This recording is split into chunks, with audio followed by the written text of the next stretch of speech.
माननीय ब्रिजलाल जी की बात ही रिकॉर्ड पे जा रही, कोई और बात नहीं। माननीय मेंबर्स प्लीज बैठे, प्लीज प्लीज बोले। उपसभापति महोदय, मैं आज संसद के समक्ष एक महत्वपूर्ण विषय को लेकर आया हूं और वह है कि अलीगढ़ मुस्लिम विश्वविद्यालय द्वारा आज तक दलितों, पिछड़ों और जो 10% गरीब सवर्ण हैं उनको आरक्षण नहीं दिया है। महोदय, अलीगढ़ मुस्लिम यूनिवर्सिटी की स्थापना 1920 को ब्रिटिश पार्लियामेंट द्वारा पारित एक्ट के तहत किया गया था। उसके पहले 1916 में बनारस हिंदू विश्वविद्यालय का एक्ट पारित किया गया था और बनारस हिंदू विश्वविद्यालय में आरक्षण जो संविधान में निहित है वो दिया जा रहा है। महोदय, दोनों एक्ट एक है, केवल हिंदू और मुस्लिम शब्द को छोड़ करके बाकी एक्ट एक है, बीएचयू द्वारा दिया जा रहा है और अलीगढ़ मुस्लिम विश्वविद्यालय द्वारा नहीं किया जा रहा है। महोदय, आपका ध्यान मैं संसद में 1951 में बहस हुई थी, पृष्ठ नंबर 3429, इससे स्पष्ट है और सेक्शन 8 जो एमयू एक्ट है उसके अनुसार धर्म, भाषा, लिंग, प्लेस किसी जगह पर आप विभेद नहीं कर सकते। मैं इस संबंध में मोहम्मद करीम छागला जो तत्कालीन शिक्षा मंत्री थे 2 सितंबर 1965 को, उन्होंने संसद में कहा था कि मुस्लिम विश्वविद्यालय अल्पसंख्यक विश्वविद्यालय नहीं है, या तो ना मुसलमानों द्वारा बनाया गया है और ना ही प्रशासन उसके द्वारा किया जा रहा है। अलीगढ़ विश्वविद्यालय की जमीन महाराजा महेंद्र प्रताप सिंह द्वारा दी गई थी। महोदय, इसके लिए हिंदू राजाओं, महाराजाओं और नवाबों ने भी इसके लिए योगदान किया था। महोदय, अलीगढ़ मुस्लिम विश्वविद्यालय के संबंध में एक याचिका सुप्रीम कोर्ट में दायर की गई और वह 20 अक्टूबर 1967 को सुप्रीम कोर्ट ने मोहम्मद बासा वर्सेज यूनियन ऑफ इंडिया ने स्पष्ट किया है कि अलीगढ़ मुस्लिम विश्वविद्यालय आर्टिकल 31 के अंतर्गत अल्पसंख्यक विश्वविद्यालय नहीं है, इसलिए इसमें आरक्षण सबको दिया जाना चाहिए। लेकिन दुखद बात यह है कि आज तक ये आरक्षण नहीं दिया जा रहा है। 1972 में एक संशोधन पेश हुआ, उसके ऊपर तत्कालीन शिक्षा मंत्री माननीय नूरुल हसन जी ने संसद में कहा था, सर्वप्रथम तो यह मांग प्रस्तुत की गई है कि इसे अल्पसंख्यक संस्थान घोषित किया जाए जिससे वो आर्टिकल 31 के अंतर्गत आ जाए। उन्होंने कहा था यह तो ना देश के हित में है और ना ही मुसलमानों के हित में है। महोदय, अगर अलीगढ़ मुस्लिम विश्वविद्यालय द्वारा आरक्षण दिया गया होता तो आज हजारों दलित, पिछड़े आज सिविल सर्वेंट होते। प्लीज प्लीज प्लीज प्लीज माननीय सदस्यगण, प्लीज माननीय लोग पे प्लीज प्लीज प्लीज एक प्लीज प्लीज प्लीज आपकी बात खत्म हो चुकी है, आपकी बात खत्म हो चुकी है। माननीय ब्रिजलाल जी, आपकी बात खत्म हो चुकी है। माननीय सदस्यगण प्लीज, दोला जी प्लीज एक। माननीय सदस्यगण, कल माननीय एलओपी साहब बोलना चाहते थे अपनी नोटिस के बारे में, पूरी मैंने इजाजत दी। एक मिनट प्लीज, पूरी हमने इजाजत दी, जबकि नोटिस ऑलरेडी थी। सिर्फ ये कहा जा सकता था चेयर से कि नोटिस ऑलरेडी है, लेकिन मैंने पूरी पढ़ने की इजाजत दी। उसके बाद जो भी माननीय सदस्य बोलना चाहते थे मैंने इजाजत दी। सरकार की बात आई, please please please point of order या उस वक्त बोलते प्लीज नो। अब एक minute listed list please please no please नहीं, माननीय डिफेंस मिनिस्टर के क्वेरी पर अगर आप सवाल पूछ रहे हैं तो उसकी स्थिति मैंने स्पष्ट कर दी है अलग से। शुरू की बात मैंने स्पष्ट कर दी कि शुरू में एलओपी साहब ने जो बात अपनी रखी थी वो मैंने आपके सबके सामने उनसे निवेदन किया था, उन्होंने अपने नोटिस को पढ़ा था। प्लीज प्लीज आज जो चीजें लिस्टेड है उसके अतिरिक्त मैं कुछ और नहीं कर सकता और कोई नोटिस आज नहीं है। प्लीज माननीय शंभू शरण पटेल।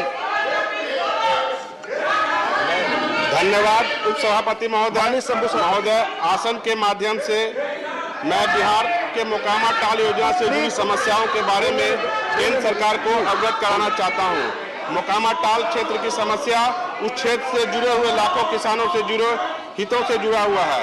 बिहार सरकार की उदासीनता के वजह से टाल क्षेत्र में हजारों हेक्टेयर भूमि पर रबी फसल की बुआई अभी तक नहीं हो पाई है। महोदय, honourable members, please do not challenge here. Mokama टाल प्लीज टेक योर सीट। जो लगभग 106 किलोमीटर के क्षेत्र में फैला हुआ है, जिसके अंतर्गत बिहार के 4 जिले पटना, लखीसराय, नालंदा और शेखपुरा में पड़ने वाले 13 ब्लॉक, 9 विधानसभा एवं 5 लोकसभा क्षेत्र में रहने वाले किसान टाल क्षेत्र में जल जमाव की समस्या से जूझ रहा है। वह टाल क्षेत्र जिसे कभी दाल का कटोरा कहा जाता था, आज वहां के किसान भुखमरी के कगार पे हैं। की बात रिकॉर्ड पे जा रही है। मैं क्वेश्चन कर रहा हूं महोदय, मोकामा टाल योजना के अंतर्गत बिहार सरकार के द्वारा टाल क्षेत्र से जल निकासी का कार्य 3 चरणों में पूरा किया जाना था, जो अभी तक पूरा नहीं हो पाया है। द्वितीय चरण में हेमजा कट तथा हरहर नदी का एस लूप का सीधीकरण का कार्य अभी तक पूर्ण नहीं हो पाया है, जिससे कि टाल क्षेत्र में अभी तक जो है पानी नहीं निकल पाया है, जिसके कारण हजारों हेक्टेयर भूमि पर जो है किसान जो है रबी फसल की बुआई नहीं कर पाए हैं। अतः मैं आसन के माध्यम से केंद्र सरकार से आग्रह करना चाहता हूं कि टाल योजना का मॉनिटरिंग वो अपने स्तर पे करे और यहाँ से जो है जल निकासी का एक्सपर्ट टीम टाल क्षेत्र में भेजकर वहाँ की समस्याओं को देखें और जल्द से जल्द वहाँ के किसानों की समस्या को जल्द से जल्द दूर करने की कृपा करें, ताकि अगले वर्ष वहाँ के किसान रबी फसल की बुआई सही ढंग से कर पाए। धन्यवाद। Thank you. श्रीमती जेबी माथेर हिसम। श्रीमती Jebi Mather Hisham. Sir, I wanted to say about the Attapadi women pregnant lady, but now, sir, the situation is You speak. the situation is, sir, situation is just like how the Kerala minister responded very badly to the pregnant women. The central government is also behaving the same way when such an issue is happening, sir. Please speak. Dr. Fawzia Khan. Dr. Fawzia Khan. Sir, my 0R is related to the security of the nation, and here on the Chinese aggression, the opposition This is wants not to the discuss, subject. sir. The subject which has Please been allow issued is on us. issue of Please allow. increasing use of drones and cryptocurrencies of terrorism. No. This subject is not issue. This Sir, subject this is not subject is related to the security of the nation. माननीय I, अबीर sir, Ranjan urge you. विश्वास, माननीय अबीर रंजन विश्वास, माननीय अबीर रंजन विश्वास। Here, my 0R is on need to revoke 20% customs duty on Govindobog rice.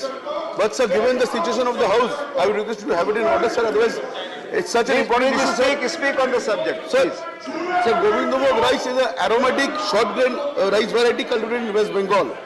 It has been given a geographical indication tag in 2017, and it is known for its distinctive taste. Yes. Also, sir, the cultural significance is well known for it. Also, Please speak.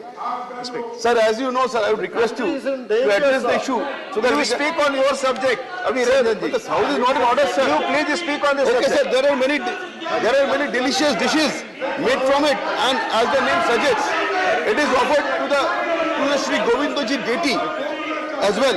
Sir, the rice is exported to Europe and the Gulf countries, and it fetches its grows a high price.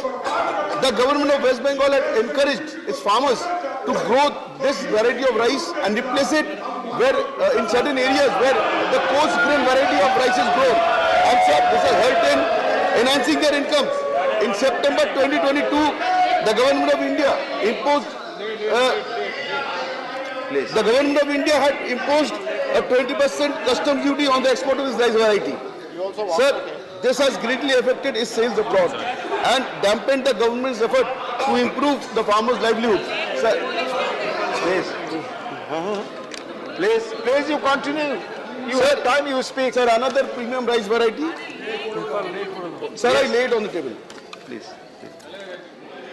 माननीय Syed Nasir Hussain, not present. माननीय श्री समीर उरांव।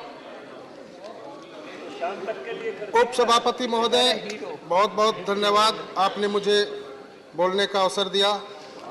उपसभापति महोदय, मैं एक लोक महत्व के विषय को आपके माध्यम से सदन को बताना चाहता हूं। झारखंड के गुमला जिले के शहर से 120 किलोमीटर दूर स्थित आंजन धाम को राम भक्त महावीर हनुमान जी की पूजा अर्चना की जाती है।